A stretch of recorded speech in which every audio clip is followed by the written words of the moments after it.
Hello बच्चों, कैसे हो आप सब।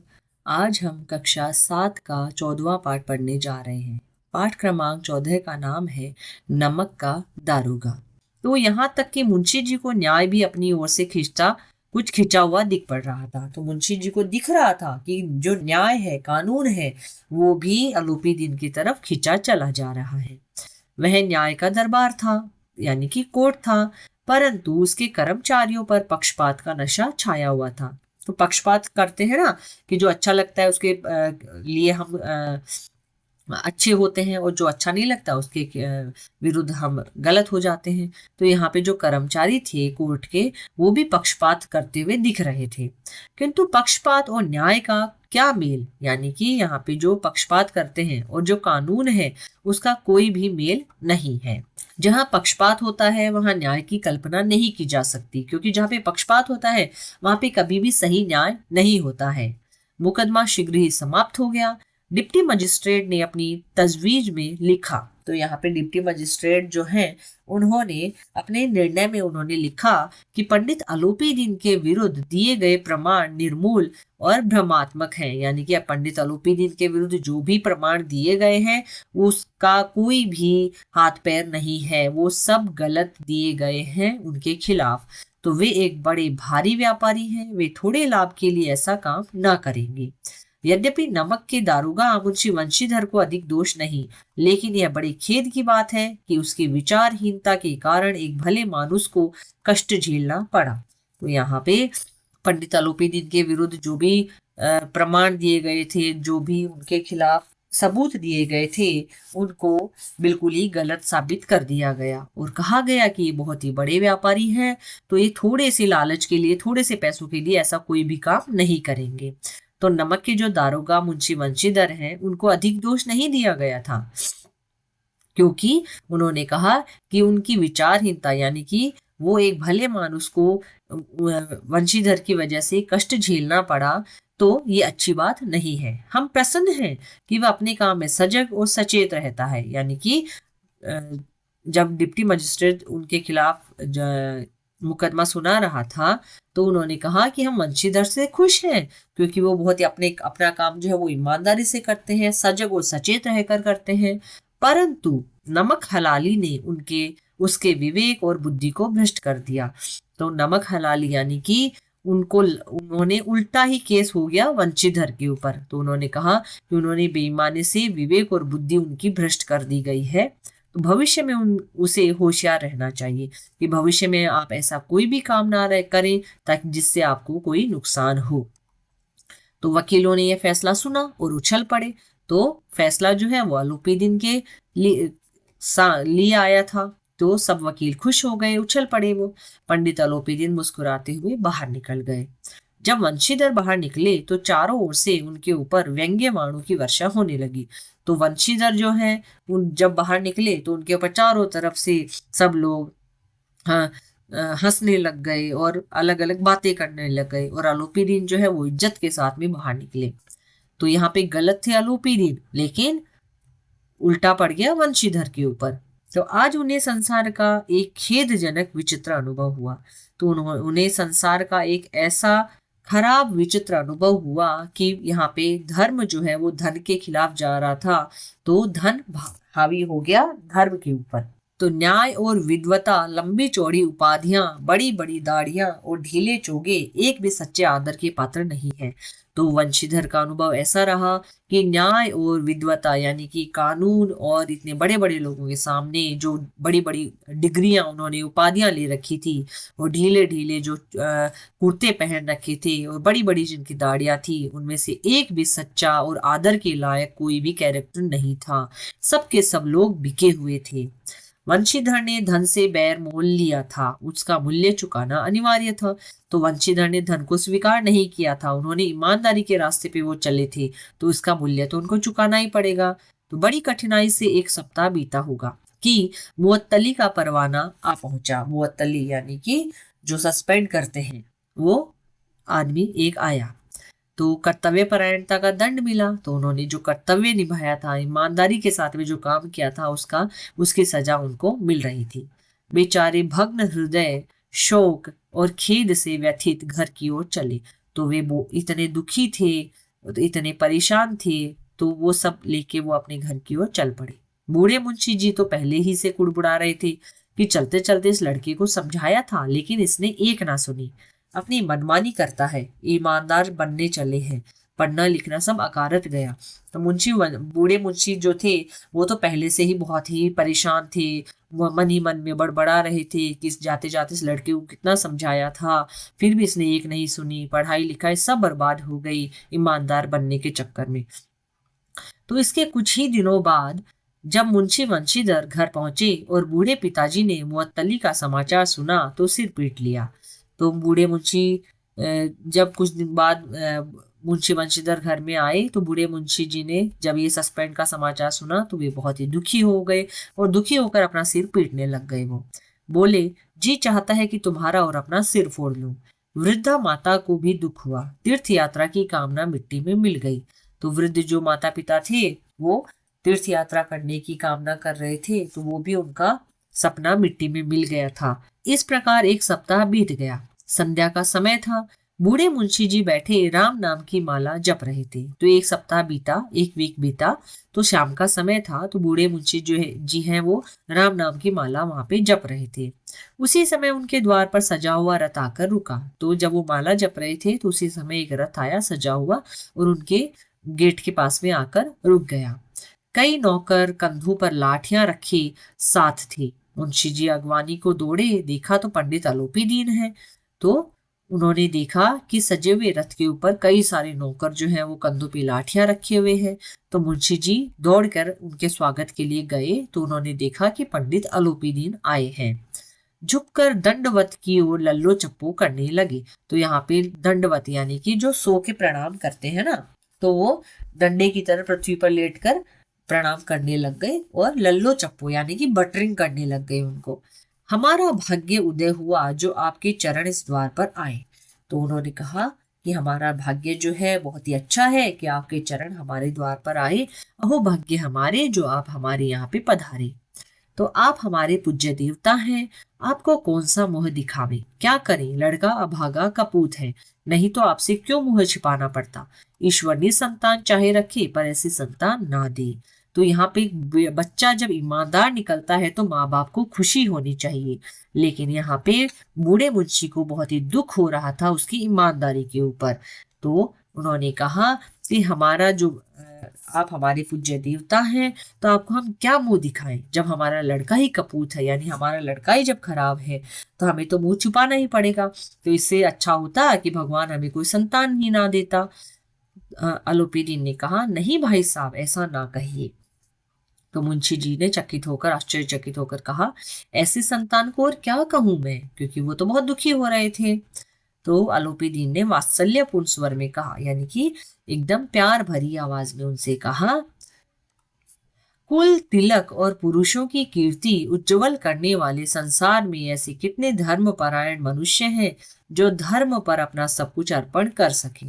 तो उन्होंने प्यार भरी आवाज में उनसे कहा कि पुरुषों की कीर्ति उज्जवल करने वाले इस संसार में कितने ही ऐसे व्यक्ति हैं जो धर्म के प्रति अपनी ईमानदारी निभाते हैं, धर्म के प्रति अपना कर्तव्य निभाते हैं, जो धर्म पर ही अपना सब कुछ अर्पण कर देते हैं, धर्म को ही वो सब कुछ मानते हैं। तो पंडित आलोपीदीन ने अब वंशीधर से कहा, दारोगा जी इसे खुशामद ना समझिए। तो वंशीधर ने कहा कि आप इसको चापलूसी या खुशामद मत समझिए, खुशामद करने के लिए मुझे इतना कष्ट उठाने की जरूरत ना थी।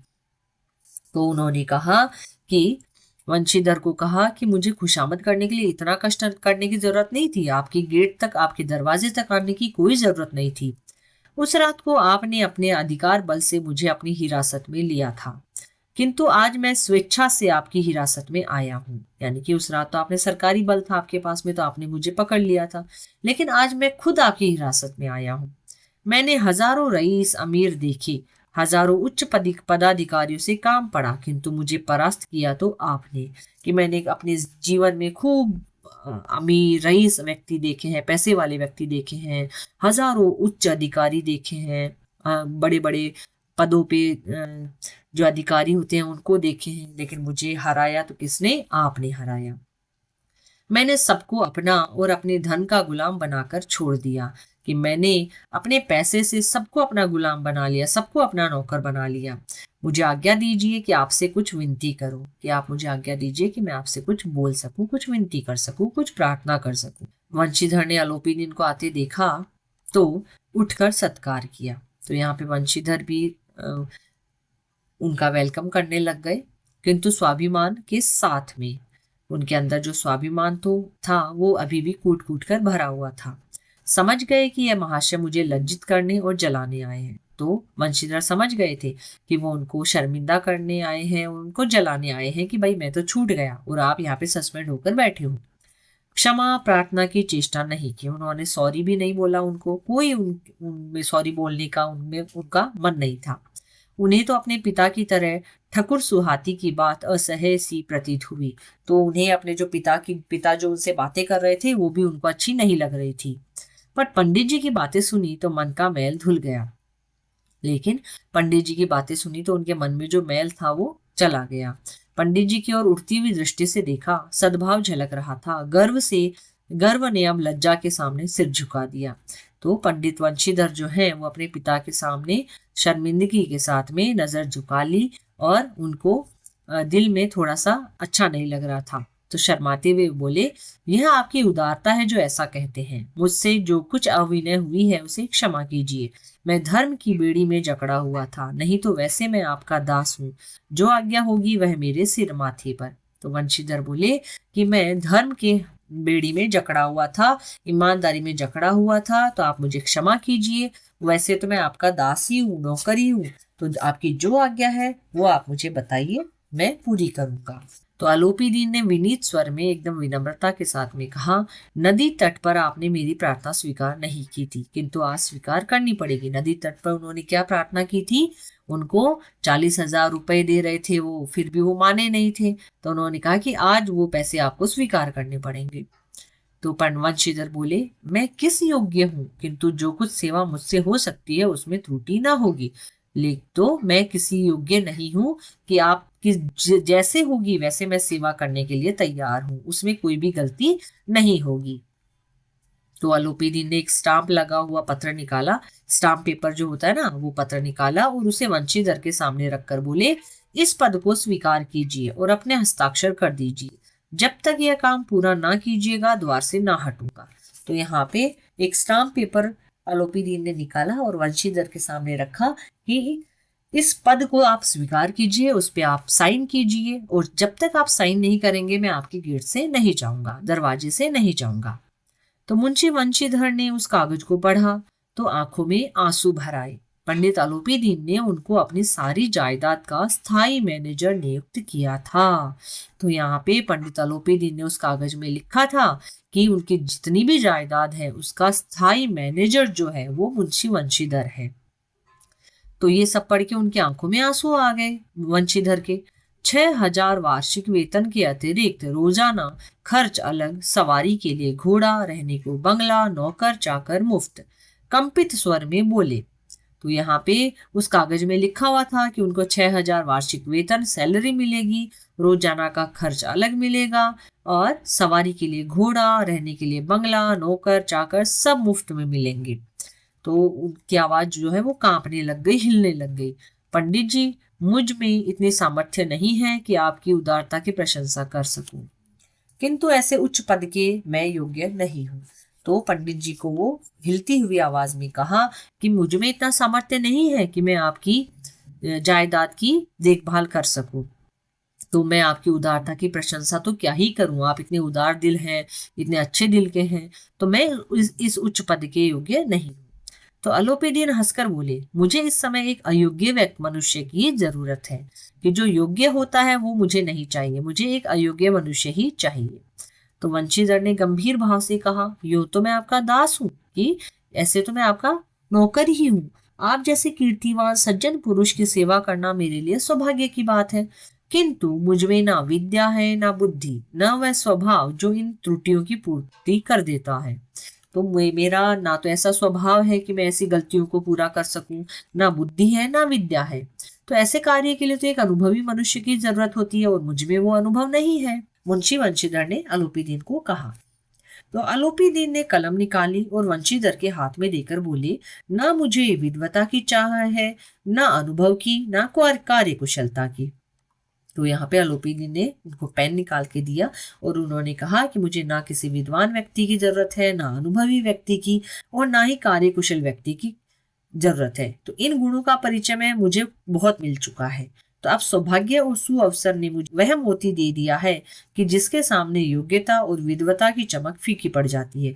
कि मोती की तुलना किससे की गई है? वंशीधर से। तो उन्होंने कहा कि मुझे ऐसा मोती मिल गया है कि जिसके सामने योग्यता और विद्वान लोगों की चमक भी फीकी पड़ जाती है। यह कलम लीजिए, अधिक सोच विचार ना कीजिए, हस्ताक्षर कर दीजिए। मेरी ईश्वर से यही प्रार्थना है कि आपको सदैव वही नदी के किनारे वाला बेमुर औवत उद्दंड कठोर परंतु धर्मनिष्ठ दारोगा बनाए रखे। तो उन्होंने कहा कि मेरी तो भगवान से यही प्रार्थना है कि आपको हमेशा वही नदी, उसी नदी के किनारे बेमुर औवत यानी कि लिहाज ना करने वाला, किसी को ना देखने वाला, पैसे वाला है, बिना पैसे वाला है, और उद्दंड और कठोर, एकदम धर्म के प्रति कठोर व्यक्ति को ही दारोगा वहां पे बना के रखे। वंशीधर की आंखें डबडबा गई कि उनकी आंखों में आंसू आ गए। हृदय के संकुचित पात्र में इतना एहसास ना समा सका, इतना एहसान जो है वो उनके छोटे से हृदय में नहीं समा पा रहा था। एक बार फिर पंडित जी की ओर भक्ति और श्रद्धा की दृष्टि से देखा और कांपते हुए हाथ से मैनेजरी के कागज पर हस्ताक्षर कर दिए। आलोपी दीन ने प्रफुल्लित होकर उन्हें गले लगा लिया।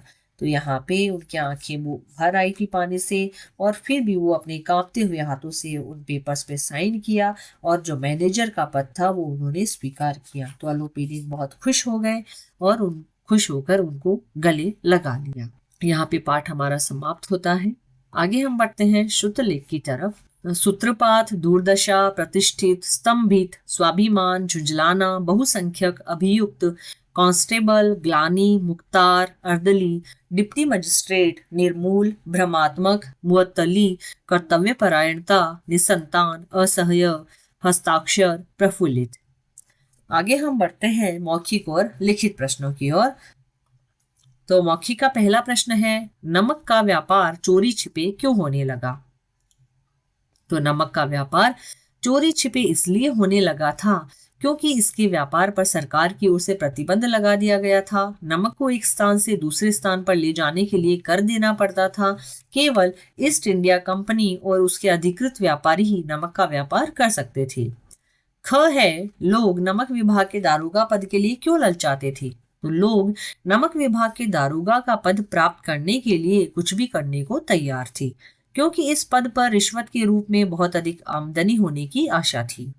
ग है, पिता ने पुत्र को क्या शिक्षा दी? तो पिता ने पुत्र को शिक्षा दी कि नौकरी में ओहदे का ध्यान ना रखें, ऐसी नौकरी पाने का प्रयास करो जिससे ऊपर की आमदनी होती रहे। उन्होंने समझाया कि वेतन तो महीने में एक बार मिलता है, पर रिश्वत की आमदनी रोज रोज होती रहती है। घ है, सारे शहर में हलचल मचने का क्या कारण था? तो सारे शहर में पंडित जी के व्यवहार पर टीका टिप्पणी हो रही थी, निंदा की बौछारें हो रही थी। सब लोग इसलिए विस्मित थे कि आलोपी दीन जैसा व्यक्ति जिसके पास अगाध धन है वह कानून के पंजे में कैसे आ गया। इसलिए सारे शहर में हलचल मची थी। लिखित का पहला प्रश्न है, पिता ने अपने पुत्र को नौकरी पाने से पहले जो उपदेश दिया उसका औचित्य अपने शब्दों में लिखिए। तो पिता ने अपने पुत्र को नौकरी पाने से पहले जो उपदेश दिया वह बिल्कुल गलत था। उन्होंने अपने स्वार्थ की पूर्ति के लिए बेटे को गलत राह सुझाई थी। वे अपनी जिम्मेदारियों को बेटे के कंधे पर डालकर स्वयं मुक्त होना चाहते थे। उनके सिर पर ऋण था, बेटियों का विवाह करना था, इसलिए उन्होंने यह सरल रास्ता चुना कि बेटा रिश्वत लेकर अधिक से अधिक धन घर ला सके और घर की आर्थिक स्थिति को सुधार सके। ख है, न्यायालय में मुंशी वंशीधर को कैसे अनुभव हुए?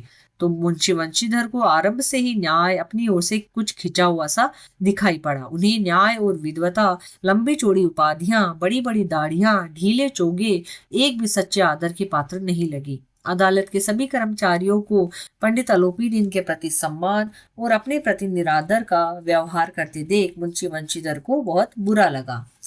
ग है, पंडित आलोपी दीन मानवीय गुणों के पारखी थे। इस कथन की पुष्टि उदाहरण सहित कीजिए।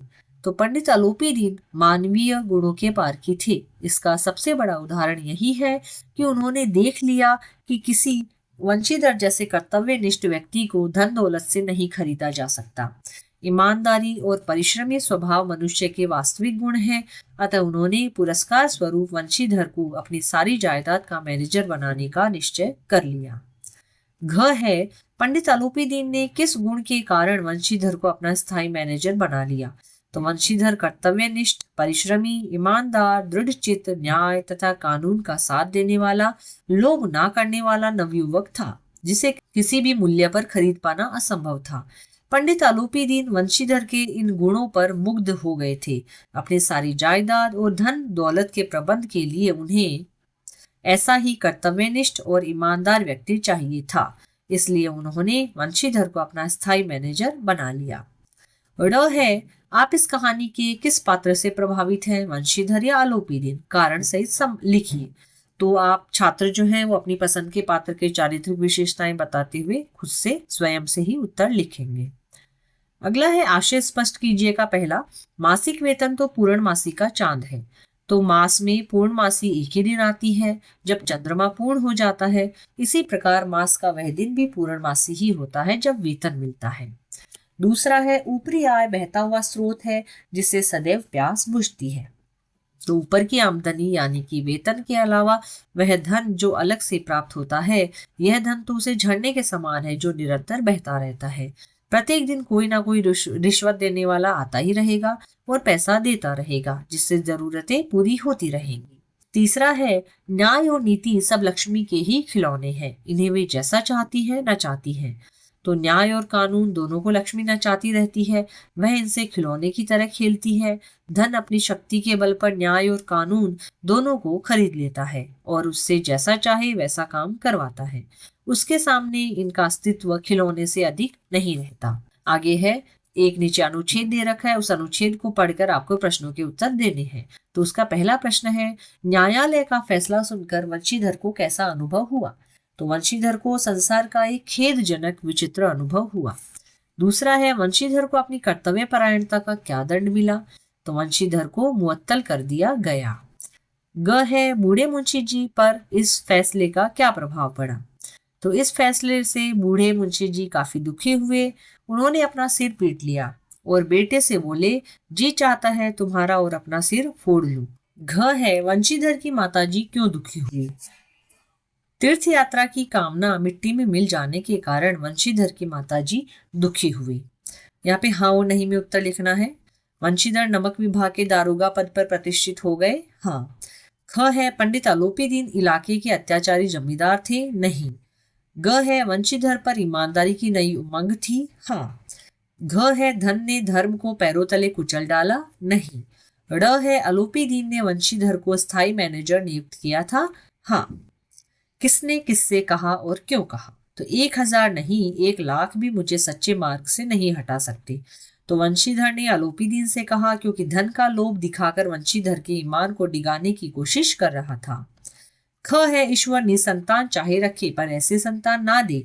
तो वंशीधर के पिता ने अपने घर आए अलोपी दीन से कहा क्योंकि उनके पुत्र वंशीधर की ईमानदारी से समाज में प्रतिष्ठित अलोपी दीन की इज्जत मिट्टी में मिल गई थी, इसलिए मुंशी जी उनकी चापलूसी करते हुए ऐसा कह रहे थे। आगे है, सोचकर लिखिएगा प्रश्न। क्या भ्रष्टाचार के प्रति घृणा की भावना से भ्रष्टाचार का अंत संभव है? तो मानव स्वभाव है कि जिस वस्तु या व्यक्ति से वह घृणा करता है उसे देखना, उसके आसपास रहना या उससे कोई सरोकार रखना नहीं चाहता। कभी कभी तो यह घृणा भाव उसे मिटा ही देना चाहता है। यदि भ्रष्टाचार के प्रति भी मन में घृणा का भाव उत्पन्न हो जाए तो भ्रष्टाचार व्यवहार में कम होते होते अपने अंत तक भी पहुंच सकता है। बुराई से घृणा करने का मानव का स्वभाव केवल भ्रष्टाचार ही नहीं, अन्य बुराइयों को भी नष्ट कर सकता है। आगे हम बढ़ते हैं व्याकरण के प्रश्नों की ओर। तो व्याकरण का भाषा से का पहला प्रश्न है समानार्थक शब्द। तो यहाँ पे समानार्थक शब्द लिखने हैं हमें। उत्तम का श्रेष्ठ, ऋण, कर्ज, आचार, व्यवहार, स्तंभित, हैरान या स्तंभ, कठोर, सख्त, वेतन, पगार, वैर, दुश्मनी, हस्ताक्षर, दस्तखत या सिग्नेचर। दूसरा प्रश्न है, नीचे दिए गए अनेक शब्दों के लिए एक शब्द हमें यहाँ पे लिखना है। बड़ों की आज्ञा मानने वाला, आज्ञाकारी। जो इस लोक का ना हो, अलौकिक। धर्म को मानने वाला, धार्मिक। जो कभी संभव ना हो, असंभव। त्याग करने वाला, त्यागी। जिसे कोई हिला ना सके, अडिग। प्रश्न संख्या 3 है, सामासिक शब्दों का समास विग्रह करना है हमें। तो पहला है देव दुर्लभ, देवों में दुर्लभ। कर्तव्य परायण, कर्तव्य में परायण। धर्मनिष्ठ, धर्म में निष्ठा। विचारहीनता, विचारों की हीनता। धर्म परायण, धर्म में परायण। हथकड़ी, हाथ की कड़ी। प्रश्न संख्या 4 है, संधि शब्द। तो यहाँ पे पहले शब्द का अंतिम और दूसरे शब्द का प्रथम स्वर मिलने से परिवर्तन आया है, तो इस प्रकार का परिवर्तन स्वर संधि कहलाता है। तो दिए गए शब्दों में संधि कीजिए। तो यहाँ पे यदि प्लस अपि, यद्यपि। अति प्लस अधिक, अत्यधिक। अति प्लस आचार, अत्याचार। इति प्लस आदि, इत्यादि। अति प्लस उत्तम, अत्युत्तम। ऊपरी प्लस उक्त, उपयुक्त। प्रश्न संख्या 5 है, सरल, संयुक्त और मिश्र वाक्यों के दो दो उदाहरण चुनकर हमें लिखने हैं। तो सरल वाक्य में पहला है, धर्म ने धन को पैरों तले कुचल डाला। दूसरा है, वंशीधर ने जमादार को ललकारा। संयुक्त वाक्य है, वह न्याय का दरबार था परंतु उसके कर्मचारियों पर पक्षपात का नशा छाया हुआ था। दूसरा है, हम सरकारी हुक्म को नहीं जानते और न सरकार को। मिश्र वाक्य है, हम प्रसन्न हैं कि वह अपने काम में सजग और सचेत रहता है।